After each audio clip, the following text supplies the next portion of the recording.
ये कहानी एक ऐसी लड़की की है जो रोज शाम दाता दरबार पर फूल और तस्बीहें बेचने जाती थी।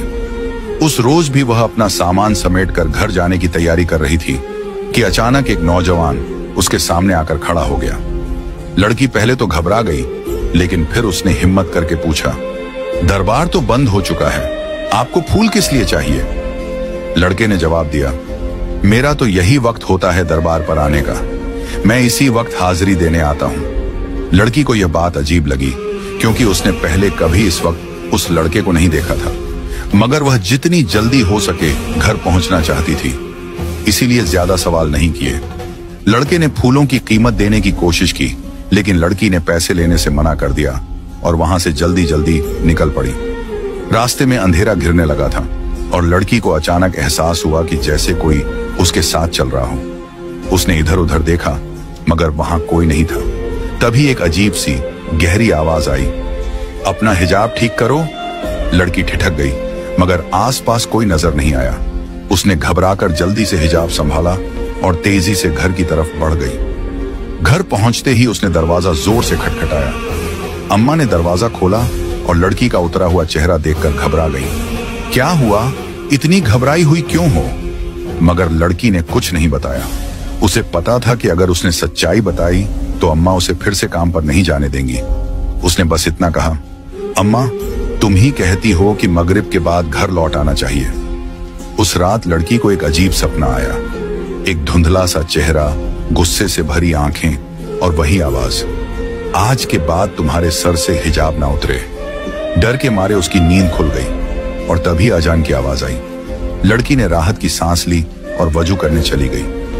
नमाज के दौरान उसे एक मीठी सी खुशबू महसूस हुई। जब उसने अम्मा से पूछा तो उन्होंने कहा, मुझे तो कोई खुशबू नहीं आ रही। सुबह जब लड़की दरबार पर पहुंची तो वहां का माहौल कुछ अजीब था। आमतौर पर वहां भीड़ लगी रहती थी, मगर आज वीरानी थी। फिर अचानक भीड़ उमड़ पड़ी और लड़की की दुकान पर इतने ग्राहक आ गए कि उसका सारा सामान चंद मिनटों में बिक गया। मगर फिर वही नौजवान उसके सामने खड़ा था। कुछ फूल मिल सकते हैं? लड़की ने कहा, आज तो सारा सामान बिक चुका है। लड़का हल्की मुस्कान के साथ बोला, एक बार देख तो लीजिए, शायद मेरे लिए कुछ बचा हो। लड़की ने अचरज से खाली जगह की तरफ देखा, जहां उसका सारा सामान बिक चुका था। मगर जब उसने फिर देखा तो पूरा सामान ज्यों का त्यों रखा था। उसके रोंगटे खड़े हो गए। ये कैसे मुमकिन था? लड़का मुस्कुराया और कहा, अब तो फूल दे देंगी ना? लड़की ने चुपचाप फूल निकालकर उसे दी। जाते जाते लड़के ने एक बात और कही, हर बात पर परेशान मत हो जाए, और तुम्हारी अम्मा जहां शादी करने का कह रही हैं वहीं कर लो, तुम्हारे लिए बेहतर होगा। लड़की सन्न खड़ी उसे जाते हुए देखती रही। यह शख्स आखिर कौन था? वह इतना कहकर वहां से चला गया, लेकिन वह लड़की सुन अपनी जगह पर खड़ी रह गई। उसके जहन में बस यही सवाल घूम रहा था कि आखिर उसे यह कैसे मालूम हुआ कि आज उसके रिश्ते वाले आ रहे हैं। उसने अपने जहन से इस बात को झटकते हुए अपना सामान उठाया और घर की तरफ बढ़ने लगी। रास्ते भर उसके कानों में एक ही आवाज गूंजती रही, जाफरान जिन, जाफरान जिन। जब जब यह नाम पुकारोगी तुम्हारी मदद हो जाया करेगी। एक अजीब सा खौफ उसके वजूद पर तारी था। वह समझ नहीं पा रही थी कि यह सब क्या माजरा है। आखिर यह जाफरान जिन कौन है? उसे इस पर तजस्सुस भी हो रहा था, मगर डर उसके जहन पर हावी था। वह जल्दी से घर पहुंची। घर पहुंचते ही देखा कि मेहमान आए हुए थे। अम्मा ने उसे आवाज दी, मेहमान आ चुके हैं, जल्दी से कपड़े बदल कर आ जाओ। मेहमानों की खबर सुनते ही वह सब कुछ भूल गई। वह कमरे में गई और जल्दी से कपड़े बदलने लगी। जब वह मेहमानों के सामने आई तो नजरें झुकी हुई थीं। तभी एक औरत की आवाज आई, यह तो बहुत खूबसूरत है। उसके चेहरे पर हल्की मुस्कान आ गई। वह औरत फिर बोली, जाफरान, मैं फातिमा कैसी लगी? जाफरान, ये नाम सुनते ही फातिमा के दिमाग में जैसे बिजली कड़की। उसने झटके से नजरें उठाईं और सामने देखा तो हैरत से उसकी आंखें फटी की फटी रह गईं। वही लड़का जो हर रोज मगरिब के वक्त दुकान पर सामान लेने आता था, उसके सामने बैठा था। वह स्तब्ध रह गई। उसकी जुबान से अचानक निकल पड़ा, अम्मा, ये तो वही लड़का है। अम्मा और मेहमान हैरत से उसकी ओर देखने लगे। अम्मा ने हैरानी से पूछा, कौन लड़का फातिमा? फातिमा कुछ कह नहीं पाई, उसकी धड़कनें तेज हो गई थीं।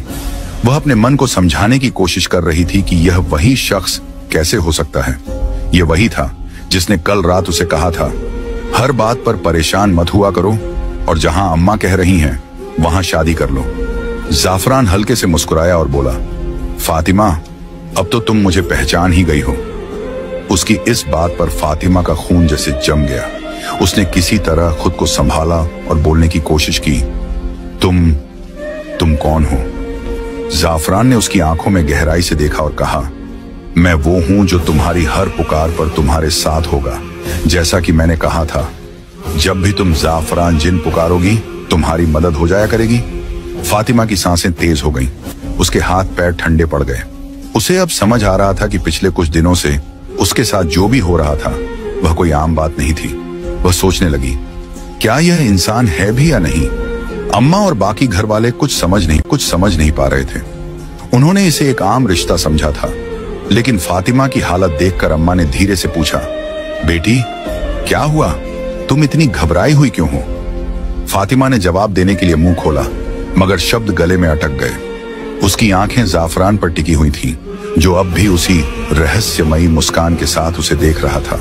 उस लड़के की मां तुरंत बोली, बेटा तुम किसी और की बात तो नहीं कर रही? क्या तुम्हें कोई और पसंद है? उसने घबराकर झट से सिर हिला दिया। ना नहीं, ऐसी कोई बात नहीं। उस औरत ने मुस्कुराकर कहा, तो ठीक है, हम आज ही शादी की तारीख पक्की कर देते हैं। हमें जल्द से जल्द शादी करनी है।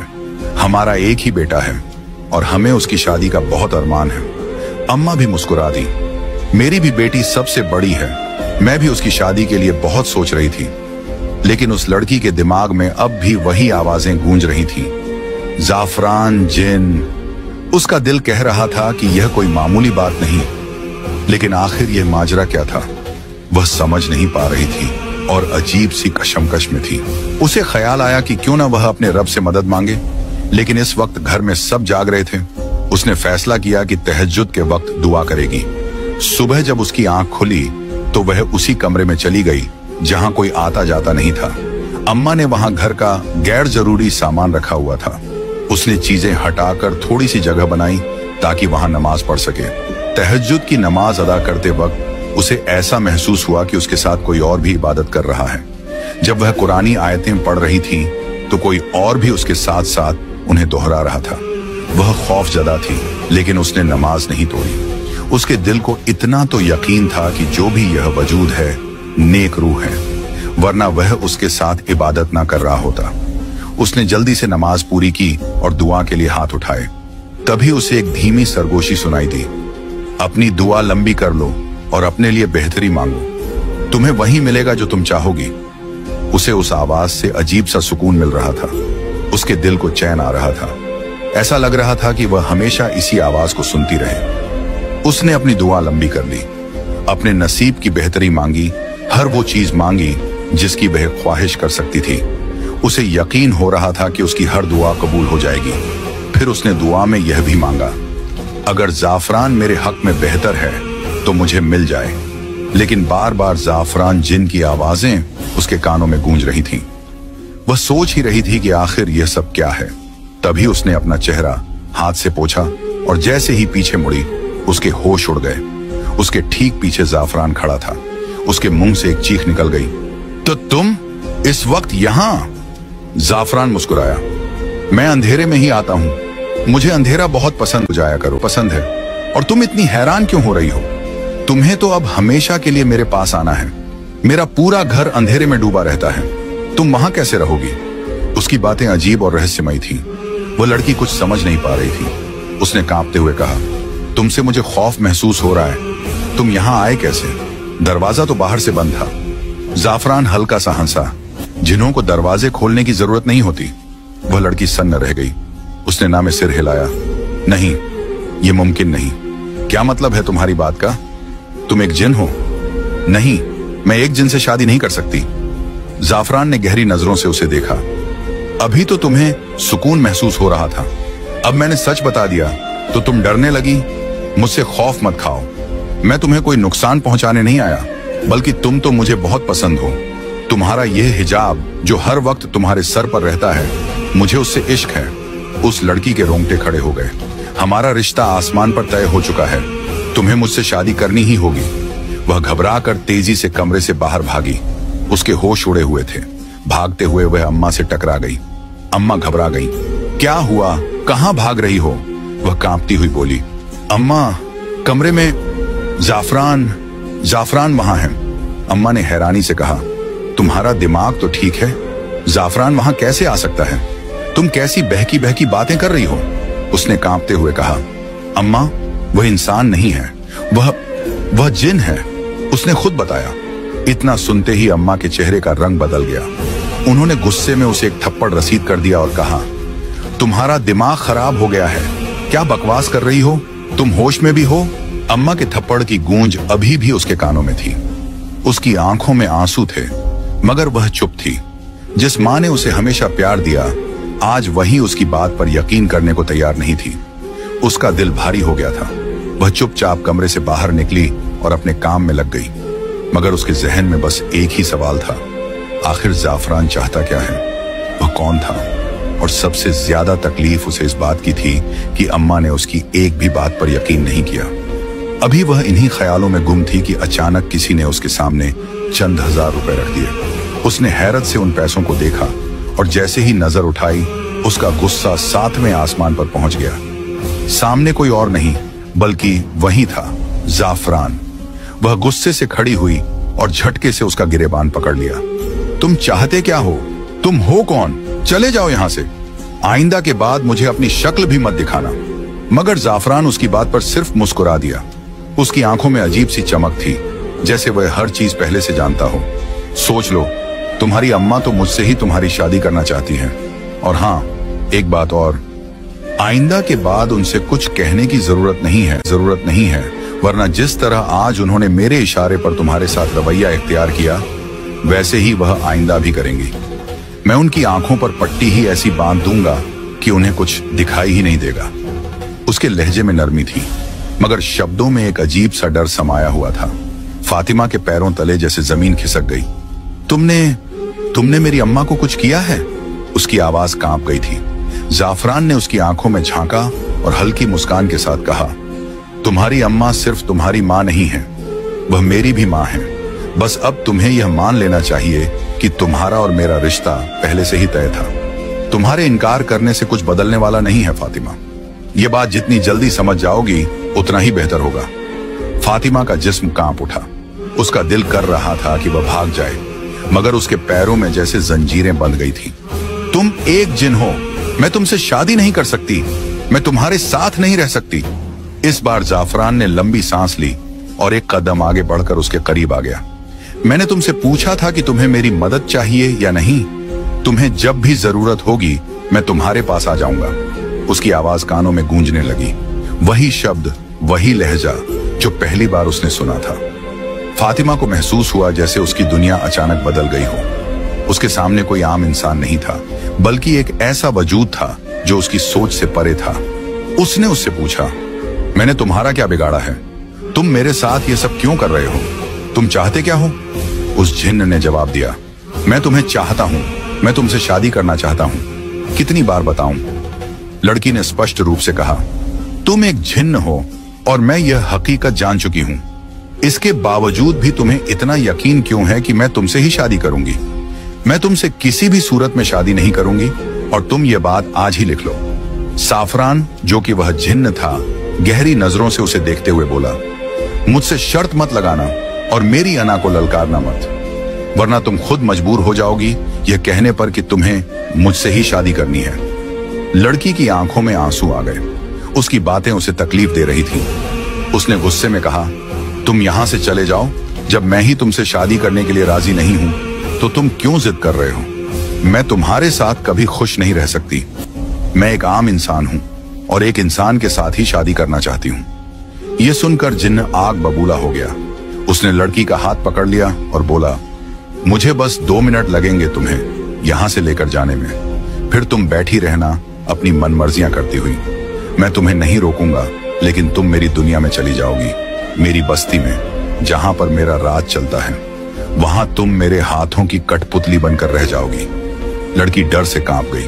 उसने गिड़गिड़ाते हुए कहा, नहीं, तुम मुझे कुछ मत करना, मैं जैसा कहोगे वैसा ही करूंगी। जिन्न उसकी बात पर मुस्कुराने लगा और बोला, तुम्हें मुझसे डरने की जरूरत नहीं है, तुम तो बेवकूफ हो। एक तुम ही तो हो जो मेरे दिल पर राज करती हो। तुम चाहो तो मुझसे कुछ भी करवा सकती हो, मगर प्यार और मोहब्बत से। लेकिन अगर जिद करोगी तो याद रखना, मैं तुमसे ज्यादा जिद्दी हूं। लड़की ने सिर हिलाया और कहा, ठीक है, मैं आज के बाद तुमसे जिद नहीं करूंगी, मगर तुम मुझे कहीं मत लेकर जाना। मैं अपनी माँ के पास रहना चाहती हूँ, उनकी सेवा करना चाहती हूँ। मेरे सिर से मेरे पिता का साया उठ चुका है, मेरी माँ अकेली है। खुदा के लिए तुम ऐसा मत करो। जिन्न कुछ पल चुप रहा, फिर बोला, ठीक है, लेकिन शादी तो तुम्हें करनी ही पड़ेगी, और तुम शादी मेरे साथ ही करोगी। अगर तुमने किसी और के बारे में सोचा या अपनी माँ से किसी और का जिक्र किया तो फिर मैं तुम्हारी एक भी नहीं सुनूंगा। इतना कहकर वह अचानक धुएं की तरह गायब हो गया। लड़की वहीं खड़ी थरथरा रही थी। वह सोच रही थी कि अब वह क्या करे, किससे मदद मांगे। क्या मल्लंगनी ठीक कह रही थी? क्या उसे वाकई दाता दरबार पर चादर चढ़ानी चाहिए? लेकिन उसकी मदद करने वाला तो सिर्फ अल्लाह था। उसने तय किया कि वह अपने रब के अलावा किसी और से मदद नहीं मांगेगी। यही सोचकर उसने अपना सामान बांधा और घर की ओर चल पड़ी। मगर न जाने क्यों घर जाने का मन नहीं कर रहा था। रास्ते में एक सुंदर बाग था जिसे वह हमेशा दूर से ही देखती थी, मगर आज उसे वहां जाने की इच्छा हुई। वह बाग में दाखिल हुई। वहां के फूल बेहद खूबसूरत थे, जैसे इस दुनिया से बाहर के हों। उसने सोचा कि इससे पहले कभी उसकी नजर इन फूलों पर क्यों नहीं पड़ी थी। वहां कोई माली भी नहीं था, फिर ये फूल यहां आए कहां से? हल्की हल्की हवा चल रही थी, ठंड बढ़ रही थी और धुंध भी पड़ने लगी थी। उसने सोचा कि कुछ देर यहां सुकून से बैठा जाए। उसे महसूस हुआ कि इस जगह जैसा सुकून उसने कहीं नहीं पाया। तभी वहां एक बुजुर्ग आए और आराम से बैठ गए। उनका चेहरा इस कदर रोशन था कि लड़की की आंखें उनकी ओर देखते ही चमक उठी। वह हैरान थी कि किसी आम इंसान के चेहरे पर इतना नूर कैसे हो सकता है। वक्त तेजी से गुजर रहा था और उसे पता भी नहीं चला कि शाम कब हो गई। अचानक उन बुजुर्ग ने उसकी ओर देखा और मुस्कुराते हुए बोले, बेटी, तुम कौन हो? तुम तो बहुत खूबसूरत हो। ऐसा लगता है जैसे परिस्तान की शहजादी हो, किसी दूसरी दुनिया से आई हो। लड़की मुस्कुरा पड़ी और बोली, मैं भी यही सोच रही थी कि शायद आप भी किसी दूसरी दुनिया से हैं। बुजुर्ग हंसते हुए बोले, तुमने बिल्कुल सही पहचाना। तुम में वह ताकतें मौजूद हैं जो दूसरी दुनिया से आए लोगों को पहचान सकती हैं। मैं भी रब की ही मखलूक हूँ और मैं यहाँ अपने बेटे की माफी मांगने आया हूँ। लड़की चौंक गई। बुजुर्ग आगे बोले, मैं शाह जिन्नात हूँ, अपनी बस्ती का राजा। जब मैं अपनी बस्ती के लोगों को तकलीफ में नहीं देख सकता तो तुम तो फिर इंसानों की बस्ती से हो और मेरे बेटे की पसंद भी हो। मैं जानता हूं कि उसने तुम्हें बहुत तंग किया है, लेकिन उसने यह सब अनजाने में किया। मैंने उसकी बहुत डांट लगाई है, मगर अब मैं तुमसे भी माफी मांगने आया हूं। मेरे बेटे को माफ कर दो बेटी। बुजुर्ग ने गहरी सांस ली और बोले, अगर तुम उसे माफ नहीं करोगी तो मुझे मजबूरन उसे अपनी बस्ती से निकालना होगा। हमारे यहाँ ऐसा कोई भी नहीं रह सकता जो इंसानों को डराए।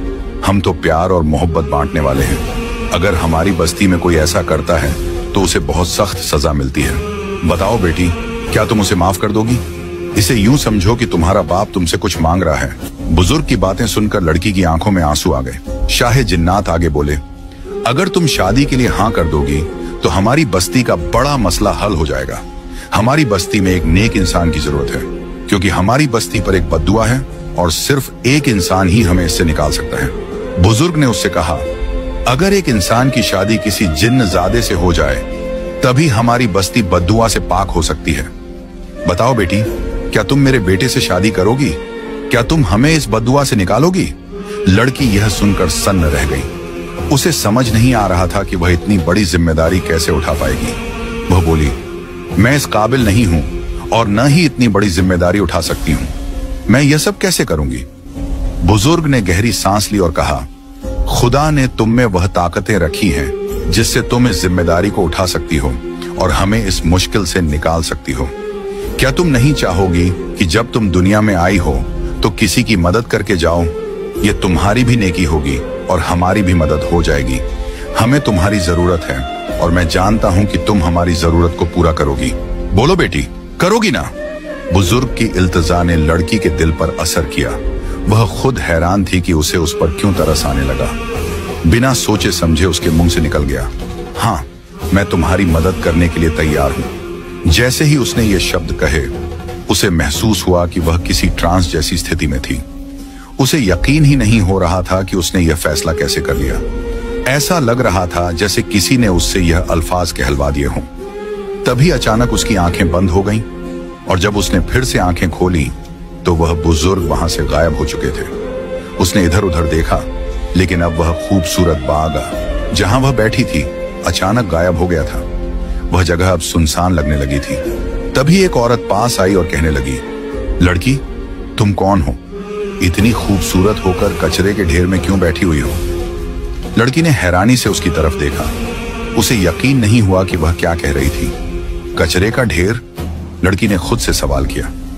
यह तो अभी तक एक सुंदर बागीचा था, मगर जब उसने दोबारा इधर उधर देखा तो उसकी आंखें फटी की फटी रह गईं। वहां वाकई कचरे का ढेर था। अब उसे उस बदबू का एहसास होने लगा था जिससे पहले वह अनजान थी। वह घबरा कर वहां से उठी और जल्दी जल्दी अपने कपड़े झाड़ने लगी। उसे खुद से घिन महसूस होने लगी कि वह इस गंदगी में क्यों बैठ गई थी। वह भागते हुए घर पहुंची और बिना कुछ बोले सीधे वॉशरूम में चली गई। उसकी मां परेशान होकर पीछे पीछे आई और दरवाजे के बाहर खड़ी होकर पूछने लगी, फातिमा, क्या हुआ? तुम्हारी तबीयत तो ठीक है? आज से पहले तो तुमने कभी ऐसा रवैया नहीं रखा। आते ही वॉशरूम में क्यों घुस गई हो? सब ठीक तो है ना? लड़की वॉशरूम के अंदर रो रही थी। उसने ऊंची आवाज में कहा, कुछ ठीक नहीं है अम्मा। मुझे लग रहा है कि मैं पागल हो जाऊंगी। मुझे समझ नहीं आ रहा कि मेरे साथ ये सब क्या हो रहा है। ऐसा लगता है जैसे मैं कोई डरावना ख्वाब देख रही हूं। अम्मा घबरा गईं। उन्होंने कहा, बाहर आओ फातिमा, पूरी बात बताओ। लड़की बाहर आई और रोते रोते अम्मा को सारी दास्तान सुना दी। अम्मा सर पकड़कर बैठ गई और कांपती आवाज में बोली, ये क्या हो रहा है हमारे साथ? लड़की ने कहा, अम्मा, मैं खुद नहीं जानती। मैं तो बहुत परेशान हूं। मुझे लगता है कि हमें किसी पीर बाबा के पास जाना चाहिए। अम्मा ने हामी भरी और बोली, चलो हम दादा दरबार पर चलते हैं। वहां किसी मलंग से पूछ लेंगे कि आखिर तुम्हारे साथ क्या माजरा है। मगर लड़की ने जल्दी से मना कर दिया, नहीं अम्मा, मुझे वहां नहीं जाना। न जाने क्यों, वो लोग मुझे ठीक नहीं लगते। अम्मा हैरानी से बोली, तुम्हारा दिमाग तो ठीक है। वो सब रब के नेक और इबादत गुजार बंदे थे। लड़की ने फिर कहा, अम्मा, जो भी हो, मैं वहां नहीं जाऊंगी। मैं अपने रब से मदद मांगना चाहती हूँ। जब वही अता करने वाला है तो फिर मुझे किसी और के पास क्यों जाना? अम्मा ने गहरी सांस ली और पूछा, तो फिर तुम क्या चाहती हो? लड़की ने जवाब दिया, अम्मा, हम किसी मौलवी साहब के पास चलते हैं। उनसे कोई वजीफा पूछ लेते हैं या कोई कुरानी आयत जिससे मेरी मदद हो सके। अम्मा ने उसकी बात मान ली और कहा, ठीक है, हम पास की मस्जिद के मौलवी साहब के पास चलते हैं। अगली सुबह लड़की और उसकी अम्मा पास की मस्जिद के मौलवी साहब के पास जाने के लिए निकल पड़ी। उन्हें उम्मीद थी कि शायद अब इस परेशानी का कोई हल मिल जाएगा, लेकिन क्या वाकई उनकी परेशानी खत्म होने वाली थी?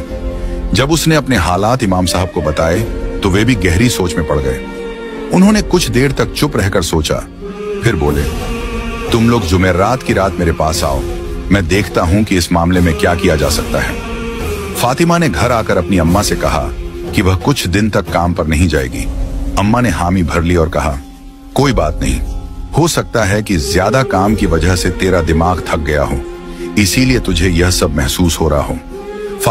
फातिमा ने भी यही सोचा कि शायद यही वजह होगी, इसलिए वह अगले कुछ दिन घर पर ही रही। न वह कहीं गई और न ही अम्मा ने उसे जाने दिया। आखिरकार जुमेरात की रात आ गई। फातिमा अपनी अम्मा के साथ फिर से इमाम साहब के पास गई। उन्होंने बैठने का इशारा किया और कहा, मुझे तुमसे कुछ जरूरी बातें करनी है। फिर वे गंभीर स्वर में बोले, क्या तुम कभी किसी दरबार वगैरह गई हो?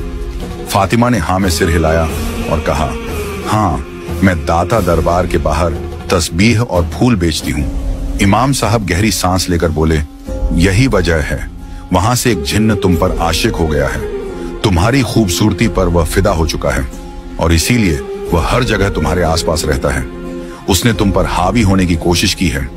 क्या तुमने कभी ऐसा महसूस किया कि तुम्हारे कंधे भारी हो रहे हों, सिर दर्द कर रहा हो या सांस लेने में दिक्कत हो रही हो?